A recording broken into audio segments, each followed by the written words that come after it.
ബഹുമാനപ്പെട്ട വിശുദ്ധ ഖുർആൻ സൂറത്തിൽ ഞങ്ങൾ ഒരു ശാസ്ത്ര സത്യം പറയാൻ ഒരു അത്ഭുതകരമായ കഥ പറയുന്നുണ്ട്. ലോകം നടത്തി പിടിച്ച ചക്രവർത്തിയാണ് സുലൈമാൻ നബി. നാല് ചക്രവർത്തിമാരാണ് ലോകമടക്കി ഭരിച്ചിട്ടുള്ളത്. അതിലൊരാളാണ് ബഹുമാനപ്പെട്ട നബിയുല്ലാഹി സുലൈമാൻ അലൈഹിസ്സലാത്തു വസ്സലാം. ശാസ്ത്രം കേട്ട് വിഷമിക്കണ്ട, ഒരു കഥ കേട്ട് പെണ്ണുങ്ങളൊന്നും ഉഷാറായിക്കോട്ടെ. അപ്പൊ അതിന്റെ കൂടെ ഒരു ശാസ്ത്രം കൂടെ ഞാൻ പറഞ്ഞുതരാം. 3 എണ്ണം ശ്രദ്ധിച്ച് കേൾക്കണം. ലോകം അടക്കി ഭരിച്ച പ്രവാചകനാണ് സുലൈമാൻ നബി അലൈഹിസ്സലാത്തു വസ്സലാം. 4 പേര് അടക്കി ഭരിച്ചിട്ടുണ്ട്. സുലൈമാൻ നബി ചരിത്രത്തിലെ ഏറ്റവും വലിയ ഒരു പ്രവാചകനാണ്. ഇനി നിങ്ങൾ ഒരു രഹസ്യം കൂടെ ഞാൻ പറഞ്ഞുതരാം നിങ്ങൾക്ക്. സുലൈമാൻ നബി കേരളവുമായിട്ട് അഭേദ്യമായി ബന്ധമുള്ള ആളാണ്. കേരളത്തിൽ നിന്ന് തേക്ക് കൊണ്ടുപോയ ആളാണ് നബിയുല്ലാഹി സുലൈമാൻ നബി സ്വല്ലല്ലാഹു അലൈഹി വസല്ലം. കേരളത്തിൽ നിന്ന് നിലമ്പൂരിൽ നിന്ന് ഇന്ത്യയും അന്ന് സുലൈമാൻ നബിയുടെ വീടിലാണ് ലോകമടക്കി ഭരിച്ചു.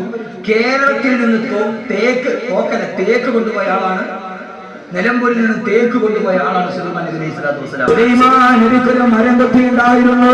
ലോകം മുഴുവനും അടക്കി ഭരിക്കുന്ന സുലൈമാൻ നബിയുടെ മെസ്സഞ്ചറാണ് മരംകൊത്തി. രാവിലെ ആ മരംകൊത്തി പോകും, വൈകുന്നേരമാകുമ്പോൾ മരംകൊത്തി തിരിച്ചു വരും. അതേവരെ ആ നാട്ടിൽ നടക്കുന്ന മുഴുവൻ ന്യൂസും പറയുന്ന സുലൈമാൻ നബിയുടെ അൽ ജസീറയാണ് മരംകൊത്തി, സുലൈമാൻ നബിയുടെ BBC ആണ് മരംകൊത്തി, സുലൈമാൻ നബിയുടെ ഏഷ്യാനെറ്റ് ന്യൂസാണ് മരംകൊത്തി. മുഴുവൻ കൊടുമുടികളും പറഞ്ഞു നടന്ന് സർവ്വ രഹസ്യങ്ങളെ കൊടുക്കുന്ന മരംകൊത്തി. പറയാൻ ഒരു ദിവസം ഒരു സുന്ദരമായ കഥ. ഇതൊരു റൊമാൻറ്റിക് ഭാവനയല്ല, ഇത് മേരി ശല്ലിയുടെ കഥയല്ല, ഇത് സാഹിത്യമില്ല, തൈരിഹ്യമല്ല, ഇത് മിത്തല്ല, കഥനങ്ങളല്ല. ആ വൈകുന്നേരം തന്നെ മരംകൊത്തിയെ കാത്തു നിൽക്കുമ്പോ മരംകൊത്തി വന്നിട്ടില്ല. സുലൈമാൻ നബിക്ക് സന്ധ്യയായി, സുലൈമാൻ നബിക്ക് ദേഷ്യമായി. സുലൈമാൻ നബി പറഞ്ഞു, മരംകൊത്തി വരാത്തതെന്താ?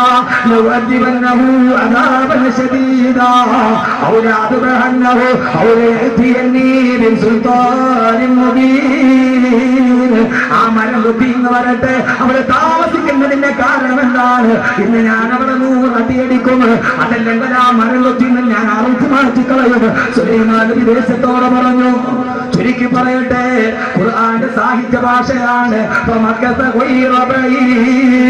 തെല്ലും അമാന്തിച്ചില്ല. എന്റെ കഥ പറയുന്നത് പോലെ, ഒറ്റക്കാടിൽ നിന്നത് പോലെ തെല്ലും അമാന്തിച്ചില്ല. ലോകത്തിലെ ഏറ്റവും വലിയ സാഹിത്യ സിദ്ധി ഖുർആനാണ്. ചെറുപ്പക്കാരാ, വൈക്കം മുഹമ്മദ് ബഷീർ നോവലിൽ നിന്ന് ഖുർആൻ പഠിച്ചിട്ടാണ്. വിക്ടർ ഹ്യൂഗോയുടെ പൂവേഴ്സ് എന്ന് പറയുന്ന നാടകം സൂറത്തുൽ ഗൾഫിലെ തോട്ടക്കാരന്റെ കഥയാണ്. വില്യം ഷേക്സ്പിയറിന്റെ മഹത്വാദകങ്ങൾ അല്ലാഹുവിന്റെ ഖുർആന്റെ വാക്യത്തിന്റെ പുനരാവിഷ്കാരമാണ്.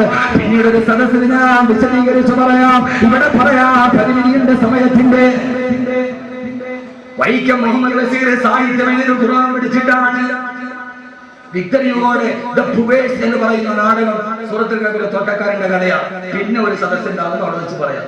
അത് തന്നെ പറഞ്ഞ ചിലപ്പോൾ ഒരു വിരസത ഉണ്ടാവും. നമ്മളൊരു നാടന്മാരല്ലേ, നമുക്കെന്ത് അത് വിക്ടർ ഹ്യൂഗോ, നമുക്കെന്ത് നമുക്ക് വിക്ടർ ഹ്യൂഗോ, നമുക്ക് തുറപ്പ സുഖേർ കുരുവി റസാക്കുന്നല്ലാതെ നമുക്കെന്ത് തുറപ്പ സുഖേർ വിക്ടർ ഹ്യൂഗോ. എന്റെ പ്രിയപ്പെട്ട സഹോദരങ്ങളെ, അങ്ങനെ കുതുകുതു വന്നു, താമസിച്ചു, മെസഞ്ചറായി താമസിച്ചു. ചുരുക്കി പറയാം, ഒരു ശാസ്ത്രം പറയാനും ഒരു കഥ പറയാനും രണ്ടും കൂടിയാണ്. ഈ സീരിയലിൽ നിന്ന് നിങ്ങളൊന്ന് മാറാനും. ഖുർആൻ പറയുകയാ, നോവലിസ്റ്റ് പറയില്ലേ, അവൻ വാതിലി നോക്കി, തെല്ലും അമാന്തിച്ചില്ല. തെല്ലും കഴിഞ്ഞില്ല, കുതുകുതു പാഞ്ഞു വന്നു. സുലൈമാൻ നബി അടിക്കാൻ ചാട്ടവാറെടുത്തപ്പോ കുതുകുതു പറഞ്ഞു, എന്നെ അടിക്കല്ലേ, എന്നെ കൊല്ലല്ലേ, കൊല്ലാതിരുന്നാൽ ഇന്ന് ഞാൻ ഒരു നല്ല ന്യൂസുമായിട്ടാണ് വന്നിരിക്കുന്നത്, അത് നിങ്ങളോട് പറയാം. ഖുർആൻ സൂറത്തുൽ നംൽ, എന്നെ കൊല്ലാതിരുന്നാൽ ഞാൻ ഒരു ന്യൂസ് പറഞ്ഞുതരാം. ഭർത്താവിരിക്കുന്ന അടിക്കാതിരുന്ന അപ്പുറത്തൊരു കാര്യം എനിക്ക് പറയാനുണ്ട്.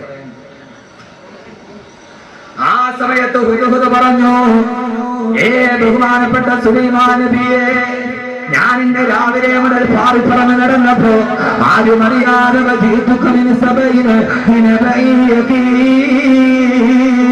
സബ എന്ന് പറയുന്ന ഒരു ബലഭൂയിഷ്ടമായ സമ്പൽ സമൃദ്ധമായ രാജ്യത്തിൽ ഞാൻ പോയി.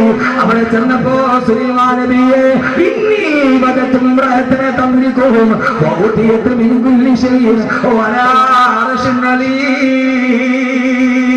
ആ സഭ ഭരിക്കുന്നതിന് പെണ്ണാണ് സുലൈമാൻ നബിയെ. നിങ്ങൾ ലോകത്തിന്റെ ചക്രവർത്തിയാണ് പറയുമ്പോ നിങ്ങൾ അറിയാത്തൊരു നാട്ടിലൊരു പെണ്ണിരുന്ന് ഭരിക്കുകയാണ്. അവളുടെ പേര് ബൽക്കീസ് എന്നാണ്. സുലൈമാൻ നബിയെ മാത്രമല്ല, നിങ്ങളെ വെല്ലുന്ന ഒരു സിംഹാസനം, ആ ബൽക്കീസിന് രത്നങ്ങളും മരതകങ്ങളും ഗോമേതകങ്ങളും പതിപ്പിച്ച ഒരു സുന്ദരമായ കസേരയുമുണ്ട്. ആ കസേരയിലാണ് ബൽക്കീസ് ഇരിക്കുന്നത്. ചുരുക്കി പറയട്ടെ, സുലൈമാൻ നബി അത്ഭുതപ്പെട്ടു പോയി. ഈ നാട് മുഴുവൻ താൻ ഭരിച്ചുകൊണ്ടിരിക്കുന്നു. അതിന്റെ ഇടയിൽ ഒരു പെണ്ണ് ഭരിക്കുകയോ? മന്ത്രിസഭ വിളിച്ചുപോയി. സുലൈമാൻ നബിയുടെ മന്ത്രിസഭയിലെ ജിന്നുകളുണ്ട്, മനുഷ്യരുണ്ട്, പക്ഷികളുണ്ട്, പറവകളുണ്ട്, എല്ലാം അടങ്ങുന്ന മന്ത്രിസഭ. സുലൈമാൻ നബി ചോദിച്ചു മന്ത്രിസഭയോട്, അയ്യക്കും പുതുവരുന്നൊരു പുതിയ വിശേഷം പറഞ്ഞിട്ടുണ്ട്. അങ്ങനെ ആരും അറിയാതെ ബൽക്കീസ് എന്ന പെണ്ണ് ഒരു അത്ഭുത സിംഹാസനത്തിൽ ഇരുന്ന് നാട് ഭരിക്കുന്നുണ്ട്. ആ ബൽക്കീസിന്റെ സിംഹാസനം ആരാണ് എന്റെ മുമ്പിൽ എത്രയും പെട്ടെന്ന് എത്തിച്ചു തരിക? 40 മാസത്തെ വഴി ദൂരമുണ്ട് ബൽക്കീസിലേക്ക് പോകാൻ, സഭയിലേക്ക് പോകാൻ. ആ സമയത്ത് ജിന്നുകളുടെ രാജാവായ ഇഫ്രീത്ത് എഴുന്നേറ്റ് പറഞ്ഞു അത്രേ, കാല ഇഫ്രീത്തു മിനൽ ജിന്നി അനാ ആതീക ബിഹി ഖബ്ല അൻ തഖൂമ മിൻ മഖാമിക.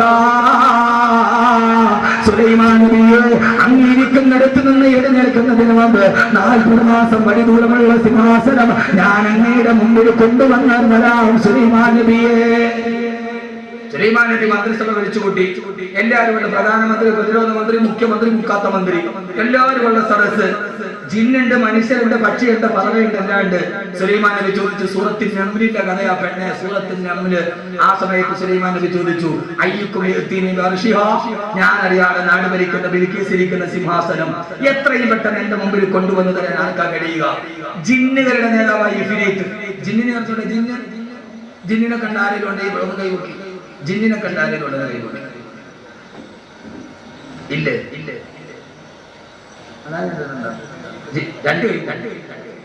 ജിന്നിനെ കണ്ടി, പിശാചിനെ കണ്ടിട്ടുണ്ട്.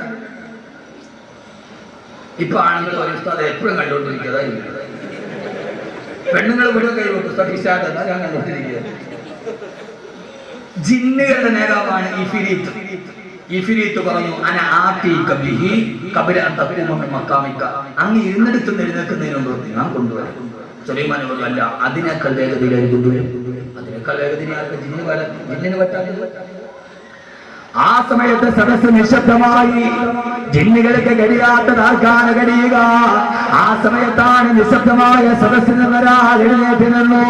ഖുർആൻ പറയട്ടെ, കാലല്ലദീ ഇൻദഹു ഇൽമുൻ മിനൽ കിതാബ് അനാ ആതീക ബിഹി ഖബ്ല അൻ യർതദ്ദ ഇലൈക തർഫുക.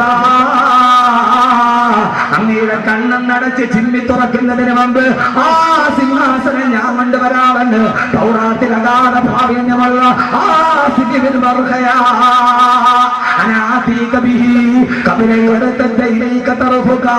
ഒരു മനുഷ്യൻ പറഞ്ഞു, അങ്ങയുടെ കണ്ണടച്ച് ചിമ്മി തുറക്കുന്നതിന് മുമ്പ് ഞാൻ അങ്ങേക്ക് ആ സിംഹാസനം മുമ്പിലെത്തിക്കാം നബിയേ. എന്നിട്ട് ആകാശത്തേക്ക് നോക്കി ആ സിദ്ദീഖ് ബർഖയാ ഒരു ദിക്ർ ചൊല്ലി, അല്ലാഹുവേ യാ ഹയ്യു യാ ഖയ്യൂം യാ ഹയ്യു യാ ഖയ്യൂം. ആദിക്കുറഞ്ഞല്ലേണ താമസം 40 മാസത്തിന്റെ വഴിദൂരം അകലെയുള്ള ബിൽക്കീസിന്റെ സിംഹാസനം സുലൈമാൻ നബിയുടെ മുറ്റത്ത് വന്നു നിന്ന് അല്ലാഹുവിന്റെ വിശുദ്ധ ഖുർആൻ. സിംഹാസനം കാല് സുലൈമാൻ നബിയുടെ മുമ്പിലെത്തി. ആസിബിന് ബർഖയ പറഞ്ഞത്, ഞാൻ കൊണ്ടുവന്നു തരാം. ഖബ്ല അൻ യർതദ്ദ ഇലൈക തർഫുക. അങ്ങയുടെ കണ്ണ് അടച്ച് തുറക്കുന്നതിന് മുമ്പ്. കണ്ണടച്ച് തുറക്കുന്നത് കണ്ണ് ഇങ്ങോട്ട് നോക്കും മനുഷ്യന്മാർ. ചുമ്മാ കഥ കേൾക്കാതെ, ഞാൻ ശാസ്ത്രം പറയാനാ പറഞ്ഞത്. കണ്ണടച്ച് തുറക്കാത്ത സമയം കാണും. ഒരു സെക്കൻഡ് കണ്ണൊന്ന് അടക്കി തുറക്ക്. എത്ര പാറ മനുഷ്യന്മാര്, എത്ര 1 സെക്കൻഡ്. ഖബ്ല അൻ യർതദ്ദ ഇലൈക തർഫുക. കണ്ണടച്ച് ചിമ്മി തുറക്കുന്നതിന് മുമ്പ്. അപ്പോ സമ്മതിച്ചല്ലോ. ഖുർആൻ കണ്ണടച്ച് ചിമ്മി തുറക്കാൻ 1 സെക്കൻഡ്. കണ്ണടച്ച് ചിമ്മി തുറക്കുന്നതിന് മുമ്പ് സെക്കൻഡിനെ വിഭജിക്കാമെന്ന് ശാസ്ത്രം കണ്ടുപിടിക്കുന്നത് 20-ാം നൂറ്റാണ്ടിന്റെ അവസാനത്തിലാണ്. സെക്കൻഡിനെ വിഭജിക്കാമെന്ന് സുലൈമാൻ നബിയുടെ കൊട്ടാരത്തിൽ ഒരു മനുഷ്യൻ പറയുന്നത് BC 1050-ലാണ്. ഖുർആൻ BC 1050 കഥ പറഞ്ഞു.